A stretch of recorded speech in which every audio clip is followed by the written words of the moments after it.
I'd like to tell you about the strangest secret in the world.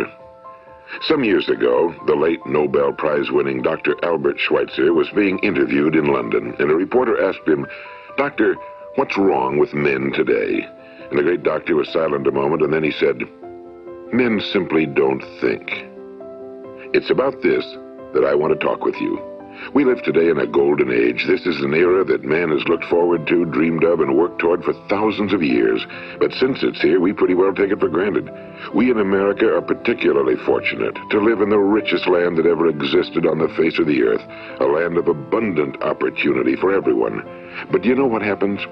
Well, let's take 100 men who start even at the age of 25. Do you have any idea what will happen to those men by the time they're 65? These 100 men who all start even at the age of 25 believe they're going to be successful. If you asked any one of these men if he wanted to be a success, he'd tell you he did. And you'd notice that he was eager toward life, that there was a certain sparkle to his eye, an erectness to his carriage, and life seemed like a pretty interesting adventure to him. But by the time they're 65, 1 will be rich. 4 will be financially independent. 5 will still be working. 54 will be broke. Now think a moment. Out of the 100, only 5 make the grade. Now why do so many fail? What has happened to the sparkle that was there when they were 25? What's become of the dreams, the hopes, the plans? And why is there such a large disparity between what these men intended to do and what they actually accomplished? When we say about 5% achieve success, we have to define success. And here's the best definition I've ever been able to find. Success is the progressive realization of a worthy ideal. If a man is working toward a predetermined goal and knows where he's going, that man is a success. If he's not doing that, he's a failure. Success is the progressive realization of a worthy ideal. Rollo May, the distinguished psychiatrist, wrote a wonderful book called Man's Search for Himself. And in this book he says, the opposite of courage in our society is not cowardice. It is conformity. And there you have the trouble today. It's conformity, people acting like everyone else without knowing why, without knowing where they're going. Now think of it. In America right now, there are over 18 million people 65 years of age and older. And most of them are broke. They're dependent on someone else for life's necessities. Now, we learn to read by the time we're 7. We learn to make a living by the time we're 25. Usually by that time, we're not only making a living, we're supporting a family. And yet by the time we're 65, we haven't learned how to become financially independent in the richest land that has ever been known. Why? We conform. And the trouble is that we're acting like the wrong percentage group, the 95 who don't succeed. Now, why do these people conform? Well, they really don't know. These people believe that their lives are shaped by circumstances, by things that happen to them, by exterior forces. They're outer-directed people. A survey was made one time that covered a lot of men, working men, and these men were asked, "Why do you work? Why do you get up in the morning?"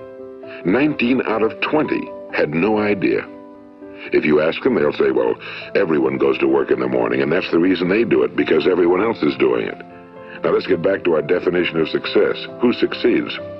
The only person who succeeds is the person who is progressively realizing a worthy ideal. He's the person who says, I'm going to become this, and then begins to work toward that goal.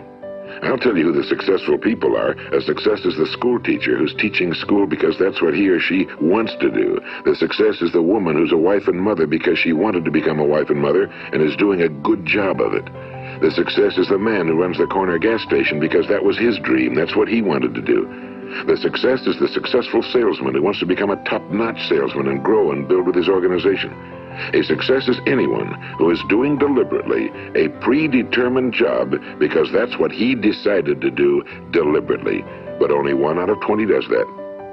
That's why today there isn't really any competition unless we make it for ourselves. Instead of competing, all we have to do is create. You know, for 20 years, I looked for the key which would determine what would happen to a human being. Was there a key I wanted to know which would make the future a promise that we could foretell to a large extent? Was there a key that would guarantee a person's becoming successful if he only knew about it and knew how to use it? Well, there is such a key, and I found it. Have you ever wondered why so many men work so hard and honestly without ever achieving anything in particular, and others don't seem to work hard and yet seem to get everything? They seem to have the magic touch. You've heard them say that about someone. Everything he touches turns to gold. And have you ever noticed that a man who becomes successful tends to continue to become successful? And on the other hand, have you noticed how a man who's a failure tends to continue to fail? Well, it's because of goals. Some of us have goals, some don't. People with goals succeed because they know where they're going. It's that simple. Think of a ship leaving a harbor, and think of it with the complete voyage mapped out and planned. The captain and crew know exactly where it's going and how long it'll take. It has a definite goal. Now, 9,999 times out of 10,000, it will get to where it started out to get. Now, let's take another ship, just like the first, only let's not put a crew on it or a captain at the helm. Let's give it no aiming point, no goal, no destination. We just start the engines and let it go. I think you'll agree with me that if it gets out of the harbor at all, it will either sink or wind up on some deserted beach, a derelict. It can't go anyplace because it has no destination and no guidance, and it's the same with a human being. Take the salesman, for example. There's no other person in the world today with the future of a good salesman. Selling is the world's highest paid profession, if we're good at it and if we know where we're going. Every company needs top-notch salesmen, and they reward those men. The sky's the limit for them. But how many can you find? Someone once said the human race is fixed, not to prevent the strong from winning, but to prevent the weak from losing. The American economy today can be likened to a convoy in time of war. The entire economy is slowed down to protect its weakest link, just as the convoy had to go at the speed that would permit its slowest vessel to remain in formation. That's why it's so easy to make a living today. It takes no particular brains or talent to make a living and support a family today. So we have a plateau of so-called security, if that's what a person's looking for. But we do have to decide how high above this plateau we want to aim. Now let's get back to the strangest secret in the world, the story that I wanted to tell you today. Why do men with goals succeed in life and men without them fail? Well, let me tell you something which, if you really understand it, will alter your life immediately. If you understand completely what I'm going to tell you from this moment on, your life will never be the same again. You'll suddenly find that good luck just seems to be attracted to you. The things you want just seem to fall in line, and from now on you won't have the problems, the worries, the gnawing lump of anxiety that perhaps you've experienced before. Doubt, fear, well, they'll be things of the past. Here's the key to success and the key to failure. We become what we think about. Now let me say that again. We become what we think about. Throughout all history, the great wise men and teachers, philosophers and prophets have disagreed with one another on many different things. It's only on this one point that they are in complete and unanimous agreement. Listen to what Marcus Aurelius, the great Roman emperor, said. A man's life is what his thoughts make of it. Disraeli said this. Everything comes if a man will only wait. I've brought myself by long meditation to the conviction that a human being with a settled purpose must accomplish it, and that nothing can resist a will that will stake even existence for its fulfillment.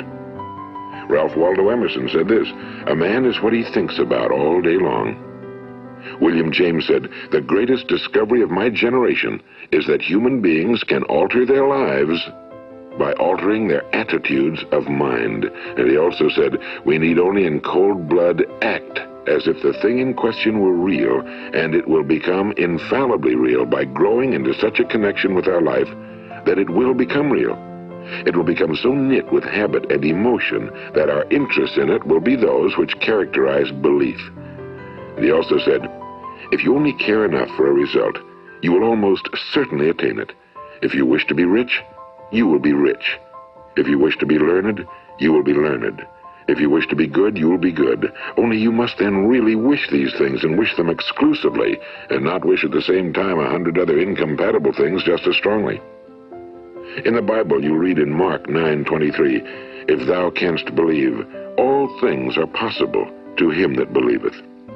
My old friend Dr. Norman Vincent Peale put it this way, this is one of the greatest laws in the universe. Fervently do I wish I had discovered it as a very young man. It dawned upon me much later in life, and I found it to be one of the greatest, if not my greatest discovery outside of my relationship to God. The great law, briefly and simply stated, is that if you think in negative terms, you will get negative results. If you think in positive terms, you will achieve positive results. That is the simple fact, he went on to say, which is at the basis of an astonishing law of prosperity and success. In 3 words, believe and succeed. William Shakespeare put it this way: our doubts are traitors and make us lose the good we oft might win by fearing to attempt. George Bernard Shaw said, people are always blaming their circumstances for what they are. I don't believe in circumstances. The people who get on in this world are the people who get up and look for the circumstances they want, and if they can't find them, make them. Well, it's pretty apparent, isn't it?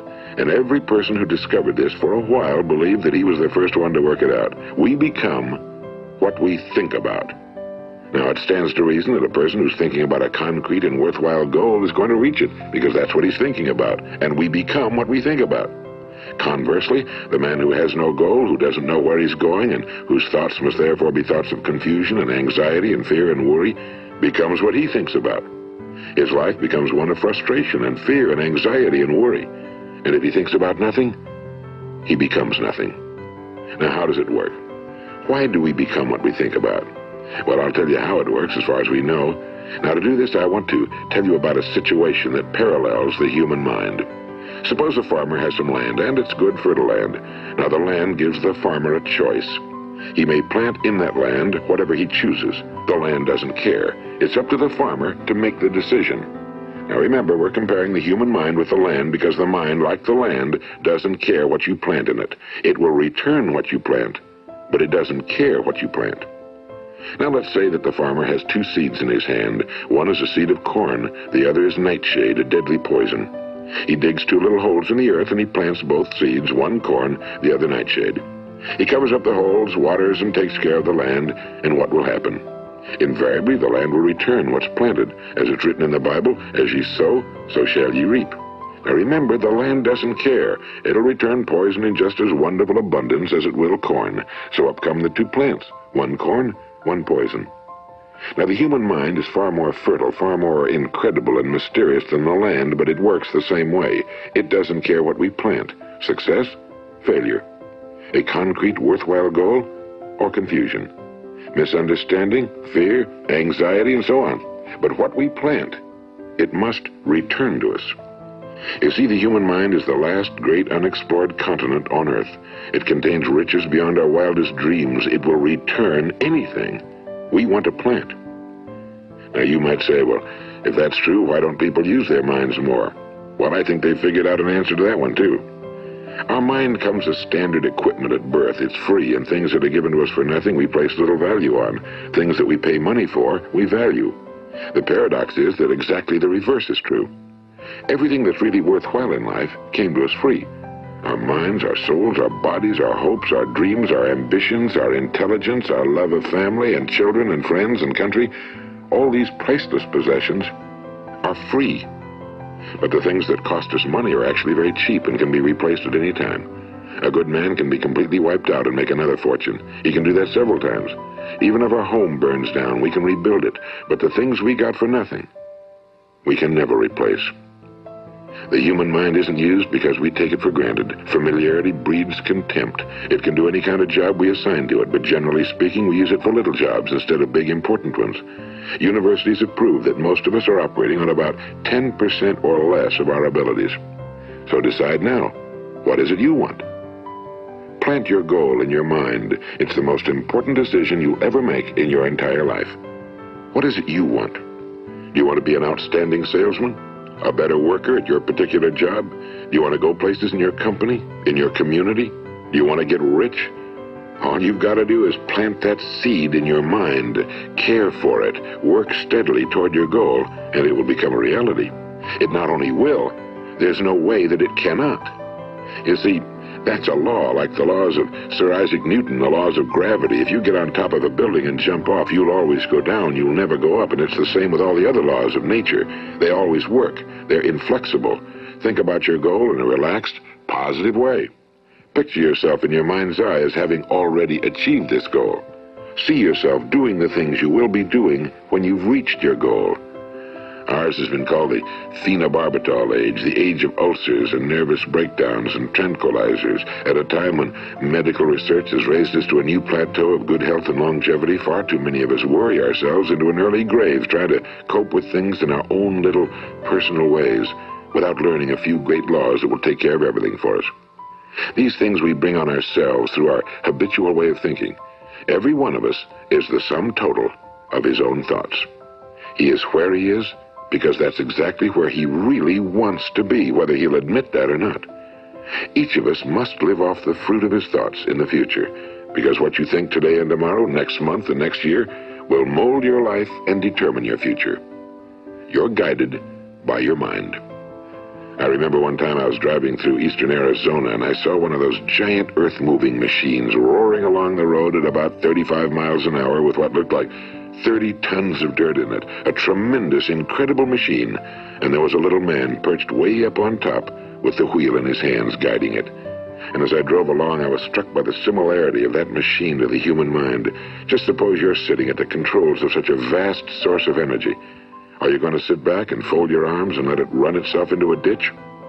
Or are you going to keep both hands firmly on the wheel and control and direct this power to a specific, worthwhile purpose? It's up to you. You're in the driver's seat. You see, the very law that gives us success is a two-edged sword. We must control our thinking. The same rule that can lead a man to a life of success, wealth, happiness, and all the things he ever dreamed of for himself and his family. That very same law can lead him into the gutter. It's all in how he uses it, for good or for bad. This is the strangest secret in the world. Now, why do I say it's strange, and why do I call it a secret? Actually, it isn't a secret at all. It was first promulgated by some of the earliest wise men, and it appears again and again throughout the Bible, but very few people have learned it, understand it. That's why it's strange, and why, for some equally strange reason, it virtually remains a secret. I believe that you could go out and walk down the main street of your town and ask one man after another what the secret of success is, and you probably wouldn't run into one man in a month who could tell you.